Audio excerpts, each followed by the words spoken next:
Hello, hello, hello, Richmond! Hi!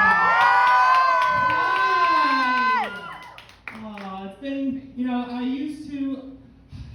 How can I word this correctly? So, like Kiki said, I've been all over New York, D.C. I actually went to school in Blacksburg, so while I was in Blacksburg, I came to Richmond a lot. Then COVID hit, I went away. But just like herpes, I keep coming back. Now, before I begin, I do like to talk to the straight people in the audience. I'm going to talk about us too, but you want to be first at everything, so there you go. I give you guys a chance to take this all in and figure it out, especially the straight guys. Women figure it out pretty quickly, but straight guys, I always see them scratching their head, and I'm like, oh, me too. Some of you got that joke, and I'm happy about that. So, when people see that I'm a stand-up comedian, also a drag queen, a lot of things go through their mind. Mostly it's like, what could have went so wrong? And it's the truth, I instead of going to therapy, I come here, and I really appreciate that. But my dad actually was also pretty funny. I mean, he used to tell the same corny dad jokes, the knock-knock jokes, pull my finger, son of mine's gonna be a faggot, things like that. And, aw, you felt bad. Some of you guys actually think that my dad spoke to me. Yes, I told you, buckle up, it's gonna be a long one. So you guys have been an amazing audience so far, and when I was in the back deciding, which story to tell you, which kind of skit to go about, which part of my history you wanted to know about, since you've been so amazing, I'm gonna talk to you about the first time I was arrested. Now, hear me out. I know, when I came on stage, you were like, oh my God, you're such a role model. Well, that fucked it up, didn't it?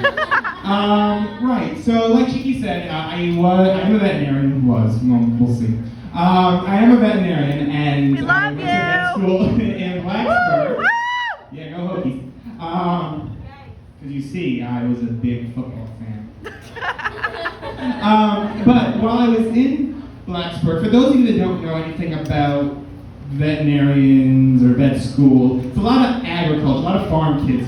So like, and they're fucking weirdos, dude. Like, I'm sorry, I'm calling you weird. There's a big disconnect. But they'd have like pictures of like their farm animals, and they were their best friends, but then they would eat them, and it was a little morbid.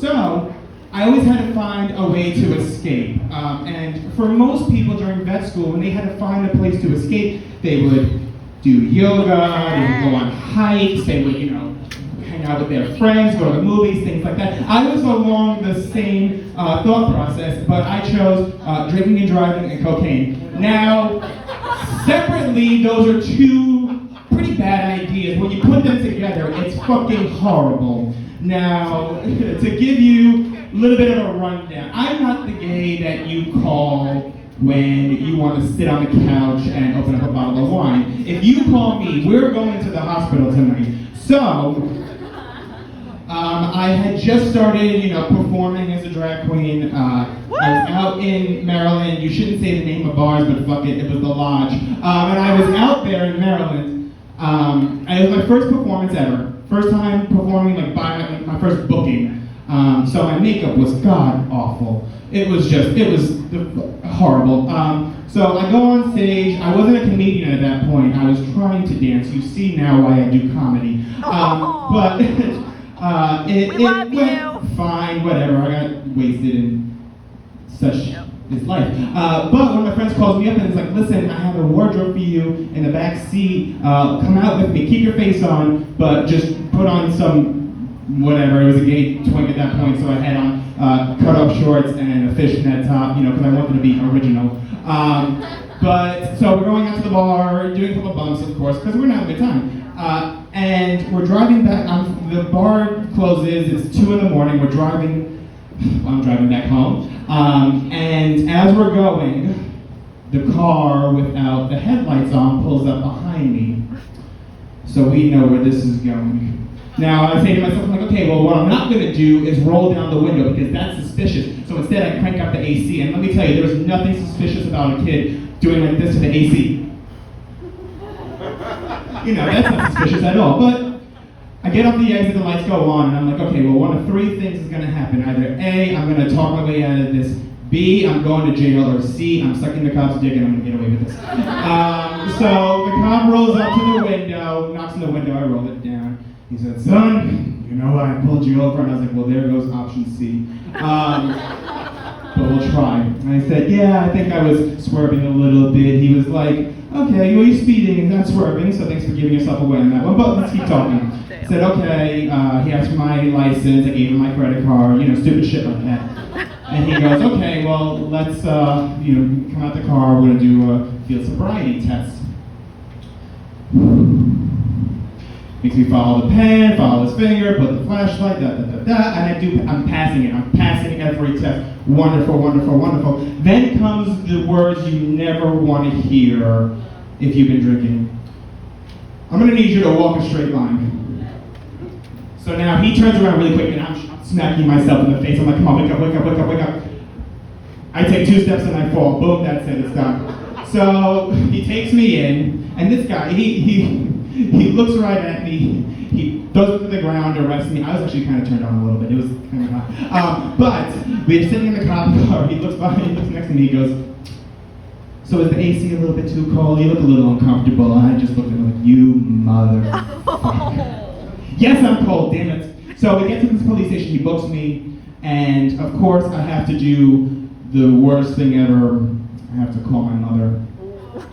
For those of you who do not follow me on Instagram, we're going to fix that today, but my mother is a big part of my psychosis. So she is a old Italian Irish Catholic. Now, I don't have visuals, but if you picture Professor McGonagall fucks Chris Christie, there she is. And I know some of you are like, oh, Professor McGonagall's English. Well, the joke is funnier if she's Irish, all right? I'm not going to say Sinead O'Connor, that's not funny.